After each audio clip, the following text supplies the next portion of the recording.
নমস্কার বন্ধুরা, এই চ্যানেলে আরেকটি পর্বে তোমাদের সবাইকে স্বাগত। তো বন্ধুরা, তোমরা কেমন আছো?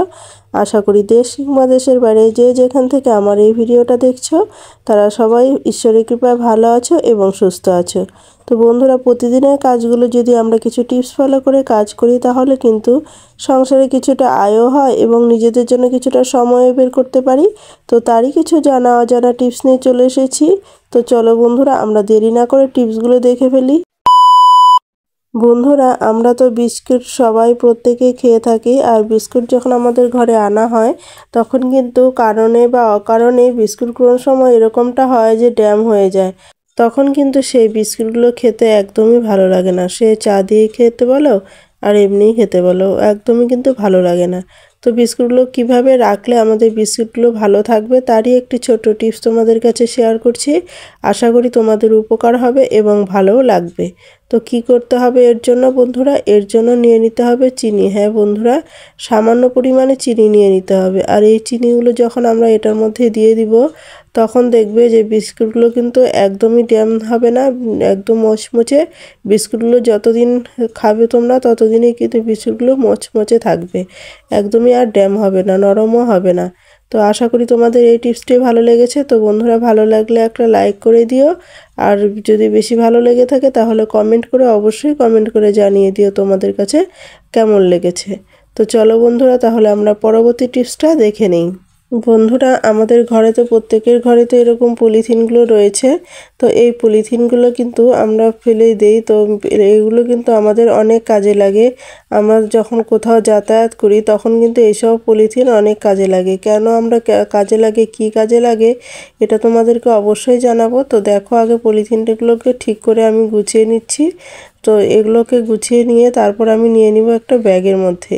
তো বন্ধুরা, এটা ব্যাগে নিয়ে নেওয়ার অর্থ এটা হচ্ছে যে যখন আমরা কোথাও যাই তখন কিন্তু আমাদের অনেকেরই হয় যে রাস্তাঘাটে কিন্তু বমি হয়। আর বমি হলে পরে তখন কিন্তু রাস্তাঘাটে কোনো দোকান থেকে গাড়ি থামিয়ে হয়তো গাড়ির থেকে নেমে তারপর হয়তো কোনো প্লাস্টিক নিতে হয় বা বমি করে অনেক অনেক পরিশ্রম করতে হয়, অনেক এতে কিন্তু ধকল যায়।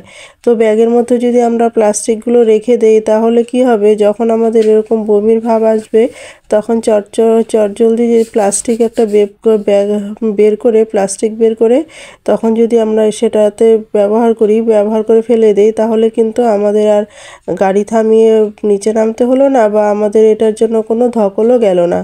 আশা করি তোমাদের এই টিপসটি অনেক বেশি ভালো লেগেছে। তো যখনই দরকার তখনই কিন্তু চট করে আমরা ব্যাগের থেকে বের করে নিতে পারবো। তো এইভাবে করলে কিন্তু আমাদের রাস্তাঘাটে কোনো রকম চলতে অসুবিধা হবে না। আশা করি তোমাদের এটাও ভালো লেগেছে। তো চলো বন্ধুরা, আমরা পরবর্তী টিপসটা দেখে নেই। বন্ধুরা, এই ধরনের পাপোশ তো আমরা সবাই ব্যবহার করি। তো এই ধরনের পাপোশের মধ্যে কিন্তু অনেক নোংরা আটকে যায়। হয়তো চুল আঁচড়ালাম, হয়তো চুল উড়ে গিয়ে এটার মধ্যে আটকে গেল, সুতো আটকে গেল, কত কিছু এটার মধ্যে কিন্তু আটকে যায়। সে হাত দিয়ে তোমরা যতই চেষ্টা করো না কিন্তু চিরুনি দিয়ে অনেক সময় হয়, কিন্তু চিরুনি দিয়ে কিন্তু ভালোভাবে পরিষ্কার হয় না। তো সেভাবে কীভাবে আমরা চট জলদি পরিষ্কার করে নিতে পারি? তো দেখো, এরকম করে যদি আমরা ছোট্ট একটি ব্রাশ দিয়ে এরকম করে একটু আঁচড়ে নিই তাহলে কিন্তু খুব সুন্দরভাবে ব্রাশটার মধ্যে কিন্তু সব নোংরা আটকে যাবে। আর এটার মধ্যে দেখো বন্ধুরা, এই ব্রাশটা তো আমরা ব্যবহার করি না, ফেলেই দিয়েছি। আর সেই ব্রাশটা দিয়ে দেখো খুব সহজেই কিন্তু আমরা ব্রাশের মধ্যে সব নোংরাগুলো আটকে গেল আর খুব সুন্দরভাবে পরিষ্কারও হয়ে গেল। তো এভাবে কিন্তু আমরা সপ্তাহে যদি একদিনও এরকম করে ব্রাশ করে নেই পাপোশটাকে তাহলে কিন্তু আমাদের পাপোশের মধ্যে নোংরাও আটকে যাবে না, পাপোশটাও পরিষ্কার থাকবে। আশা করি তোমাদের এই টিপসটি অনেক বেশি ভালো লেগেছে। তো ভালো লাগলে বন্ধুরা লাইক করে দিও। ব্রাশ দিয়ে কিন্তু সব ধরনের যে নোংরা থাকবে এটার মধ্যে সব নোংরা কিন্তু চলে যাবে, পরিষ্কার হয়ে যাবে, একদম দেখো নতুনের মতো পরিষ্কার হয়ে যাবে। তো সব ধরনের সুতো টুতো সব যা থাকবে সব কিন্তু পরিষ্কার হয়ে যাবে। তো চলো বন্ধুরা, আমরা পরবর্তী টিপসটা দেখে নিই। তো বন্ধুরা দেখো, এই ধরনের বোতলগুলো আমরা যখন বোতল ব্যবহার করি সেই বোতলগুলো কিন্তু কিছুদিন পর যদি পরিষ্কার না করি তাহলে কিন্তু বোতলটা প্রচণ্ড নোংরা হয়ে যায়। আর নোংরা হলে দেখো এই বোতলটা কিন্তু অনেকটাই নোংরা হয়েছে। তো এই নোংরা হওয়াতে নোংরাগুলো কিন্তু এই নোংরাটা ডিপ নোংরাটা একদম পরিষ্কার হয় না, কিন্তু কিছুটা হলেও কিন্তু অনেকটা পরিষ্কার হয়ে যাবে। দেখবে তোমরা কি দিতে হবে এর জন্য আমি ছোট একটি টিপস তোমাদের কাছে শেয়ার করছি, যেটা করলে কিন্তু অনেকটা পরিষ্কার হয়ে যাবে। তো কি করব বন্ধুরা, দিয়ে দিব খাবার সোডা। হ্যাঁ বন্ধুরা, এখানে আমি দিয়ে দিব খাবার সোডা। খাবার সোডার সাথে একটু নুন মিশিয়ে তারপর সামান্য পরিমাণ জল দিয়ে এটাকে আমি আধা ঘন্টার জন্য ভিজিয়ে রাখবো।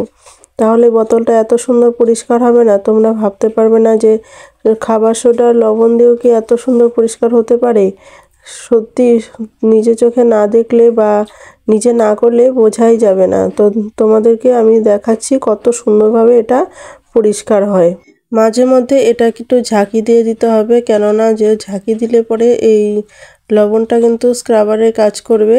আর জলটা দেখো, জল দিয়ে দিচ্ছি, সামান্য পরিমাণ জল দিয়ে দিব, এটা কিন্তু খুব সুন্দরভাবে পরিষ্কার হয়ে যাবে। তারপর এটাকে আমরা কি করব, এটাকে জলটাকে বের করে এই জলটা দিয়ে আবার সামান্য মানে বাইরটা আমরা ভালো করে একটু ঘষে নেব।